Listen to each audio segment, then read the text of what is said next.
Salut les amis, j'espère que vous allez bien. Aujourd'hui, je vous propose deux setups d'éclairage avec des gélatines de couleur.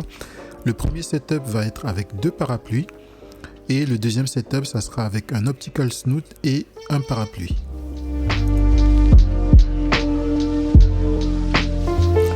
J'utilise toujours des parapluies argentés pour faire mes gélatines de couleur, mais pour ce shooting, j'ai commencé par utiliser un parapluie argenté et un bol réflecteur. Mais la lumière du bol réflecteur était trop puissante pour le parapluie. Donc du coup, ce que j'ai fait, voici une photo prise avec le bol réflecteur. Vous pouvez remarquer que la lumière est vraiment très puissante. La lumière avec la gélatine de couleur bleue ne se voit pas beaucoup, à part dans l'ombre. Donc du coup, j'ai décidé de changer et de passer avec le parapluie pour cette lumière-là.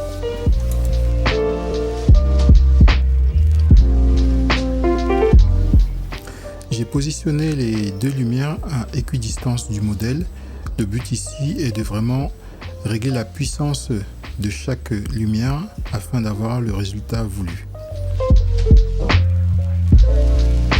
Je commence donc par régler la lumière de la gélatine bleue et ensuite je vais régler la lumière de la gélatine violette. Le fait de shooter connecté me permet de contrôler à chaque fois ma lumière et surtout de voir cet effet qu'on peut voir sur cette photo où on a un marquage net entre les deux couleurs bleu et violet.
Voici les photos brutes et les photos retouchées. Vous pouvez remarquer que je n'ai pas beaucoup fait de retouches. Le but ici a été vraiment sur Capture One de pouvoir modifier l'intensité de la lumière de manière subtile et le travail était fini. L'avantage des gélatines de couleur, c'est que très souvent on n'a pas besoin de beaucoup travailler la photo en retouche derrière. Le but c'est vraiment de travailler les couleurs et de peut-être modifier les couleurs pour avoir un résultat parfait.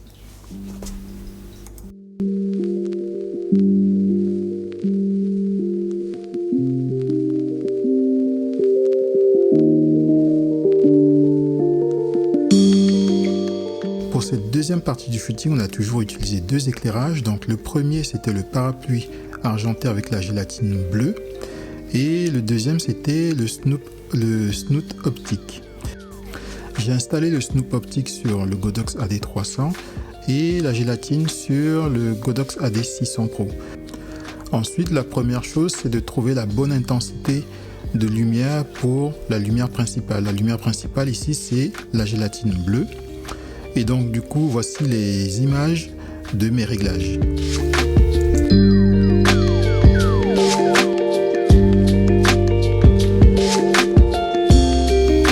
Après avoir trouvé la meilleure intensité en augmentant ou en diminuant la puissance de mon flash, je rajoute le snoop optique. Et là, pareil, je règle la puissance selon ce que je veux. Je règle le snoop optique avec la taille que je veux. Ici je voulais faire des cercles, donc du coup je fais des petits cercles pour vraiment viser l'œil et des fois des gros cercles pour viser une grosse partie du visage. La difficulté principale est de bien positionner le snout sur l'œil du modèle ou sur la partie du visage du modèle qu'on souhaite. Donc du coup très souvent je dois faire des petits réajustements.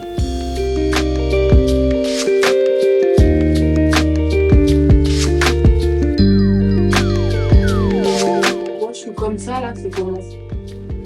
Il faut que je sois plus basse. Hein? Parce que je suis comme ça.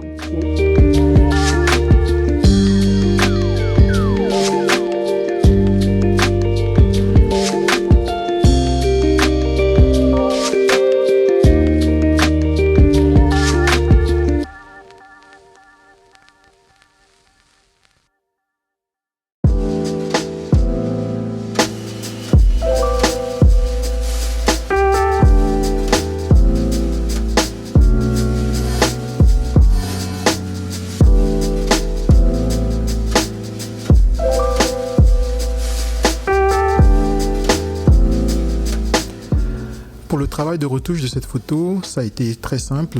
Le but c'était vraiment de retrouver la bonne teinte de peau. Donc vous pouvez voir sur les photos avant et après le travail que j'ai effectué pour retrouver la bonne teinte de la peau du modèle et aussi donc le bon éclat pour avoir une image assez sympa.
Merci d'avoir suivi cette vidéo. Je vous laisse mettre en commentaire votre avis sur cette vidéo et partager aussi la vidéo. Et je vous dis à plus. Ciao.